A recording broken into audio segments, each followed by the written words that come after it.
দর্শক আমন্ত্রণ জানাচ্ছি NY71 সংবাদের সাথে আছি আমি শামীমা দোলা। সম্প্রতি প্রকাশ্যে আসা কিছু ইমেইল থেকে ইঙ্গিত পাওয়া গেছে যৌন অপরাধের দায়ে দণ্ডিত মার্কিন ধনকুবের জেফ্রি অ্যাপস্টিনের সঙ্গে প্রিন্স অ্যান্ড্রুর দুই মেয়ে প্রিন্সেস বিয়াট্রিজ ও ইউজিনির যোগাযোগ ধারণার চেয়েও অনেক বেশি ছিল। জেফ্রি অ্যাপস্টিন সংক্রান্ত নথির সর্বশেষ সংস্করণে দুই প্রিন্সেসের নাম বারবার উঠে এসেছে। মায়ামিতে সেই কথিত মধ্যাহ্নভোজের বিষয়ে সংবাদ মাধ্যমের প্রতিবেদনে প্রায়ই তাদের দ্য গার্লস বলে সম্বোধন করা হয়েছে। সে সময় ইউজিনির বয়স ছিল 19 এবং বিয়াট্রিসের 21 বছর।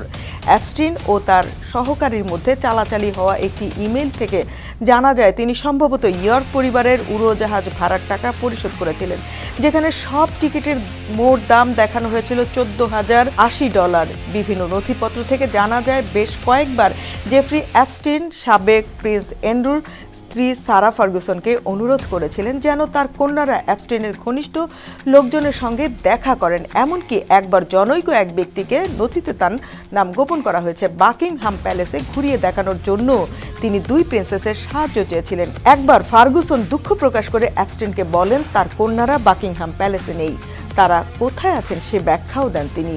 অন্য এক ইমেইলে প্রিন্সেস ইউজিনির ব্যক্তিগত সম্পর্কের বিষয়েও ইঙ্গিত পাওয়া গেছে। কিছু ইমেইলে অ্যাপস্টিনের পরিচিত ব্যক্তিদেরও রাজকুমারীদের নিয়ে কথা বলতে দেখা গেছে। অ্যাপস্টিনের এক বন্ধু তাকে পাঠানো এক ইমেইলে লেখেন, এই মাত্র ডাচেস অফ পোর, এটি সারা ফার্গুসনকে ব্যঙ্গ করে বলা নাম, সঙ্গে কথা হয়েছে। তিনি বিয়াট্রিসের সঙ্গে এক মধ্যাহ্নভোজে আছেন, আমি তাকে নিজের পরিচয় দিলাম। এখন এ পর্যন্তই। NY71 এর সাথেই থাকবেন।